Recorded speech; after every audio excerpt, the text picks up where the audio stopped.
41ویں دن رہ گیا ایک بچہ، ایک بچے نے 40 دن پوری باجماعت نماز پڑھی، الحمدللہ سے 2-3 سمے ہماری مسجد بھی بن گئی۔ اچھا بچوں نے نماز پڑھی۔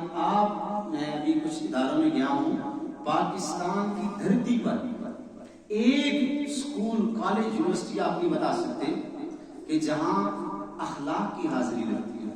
50-50 ہزار روپے فیس بھی ہے بعض اداروں کی، آپ نے کہیں نہیں سنا گا۔ یہ مکتب آپ کے بچوں کی اخلاق کی حاضری لگائے گا۔ ابھی جو سسٹم بتانے کے لیے حضرت تشریف فرمائے ہیں، ہر روز بچے نے جھوٹ تو نہیں بولا، ماں کو تنگ تو نہیں کیا۔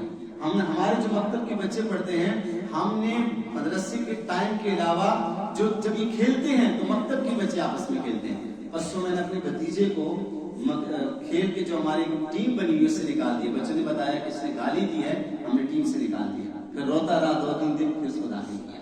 تو ہمارے یہاں الحمدللہ بچے نمازی بن گئے، اخلاق بھی ان کی گرفت میں آ گئی، اخلاق بھی، اور پڑھنے میں بھی بڑے ماہر ہو گئے۔ قرآن و سنت کی ایسی محنت ہے، اللہ تعالیٰ دل و دماغ کھول دیتے ہیں اس کی وجہ سے۔ اسکول کی تعلیم بھی اچھی ہو گئی۔ تو الحمدللہ ہم نے جب مکتب شروع کیا تو اس میں ہمارے بچوں کا قرآن بھی درست ہو گیا، اخلاق بھی درست ہو گئی، اردو بھی اچھی بول لیتے ہیں، اچھی بڑی عربی سے بھی واقف ہو جاتے ہیں۔ تو ابھی الحمدللہ پاکستان میں بڑے اہل علم کے جو سینکڑوں، ہزاروں، لاکھوں علماء تجربے کرتے چلے آئے ہیں بچوں پر، ان سب کے تجربات کی روشنی میں ایک بہترین منظم نظام تعلیم، ایک سسٹم بنایا ہے۔ سسٹم کے بغیر آدمی نہیں چل سکتا۔ ہر مسجد، ہر مدرسے کا اپنا ایک استاد کا اتنا تجربہ ہوتا ہے۔ جب یہ سب کا تجربے اکٹھے ہوں گے اور ایک سسٹم میں جب آئیں گے، آپ کا بچہ مستقبل کا معمار ہوگا۔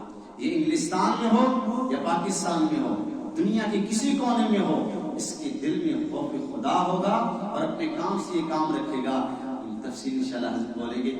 میں اتنی گزارش کروں گا کہ ابھی جو مکتب سسٹم جو میں نے خود اپنے سالہ میں شروع کیا ہے، الحمدللہ اس کے بہت اچھے نتائج ہیں۔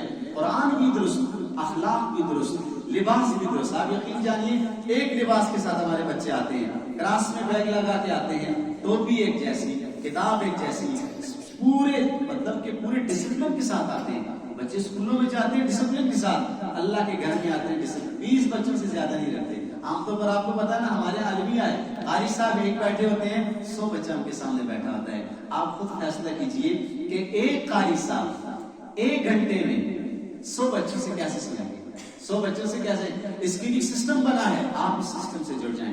اور یقین جانیے جب آپ کے مدرسے میں منٹر ہوئے، ہمارا دل باغ باغ ہو گیا۔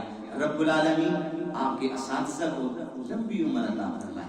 یہ جو آپ کے لیے سوچ رہے ہیں نا، یقین جانیے اس جیسی سوچ آپ کے لیے کوئی اور نہیں رکھتا ہے۔ اس پر یہ بہت بڑی سوچ رکھ رہے ہیں۔ آپ ان کے دست بازو بنے، اپنے بچوں کو مکتب میں داخل کیجیے اور پورے علاقے میں مکتب کو عام کیجیے۔ جہاں آپ سے کہا جائے کہ مکتب کی کلاس کا آغاز ہے، لوگوں کو ترغیب دے کے مکاتب عام کیجیے۔ اللہ تعالیٰ ہم سب کا حامی و ناصر ہو۔ اللہ تعالیٰ کی اس ادارے کو ظاہری اور باطنی ترقی نصیب فرمائے۔ وآخر دعوانا الحمدللہ۔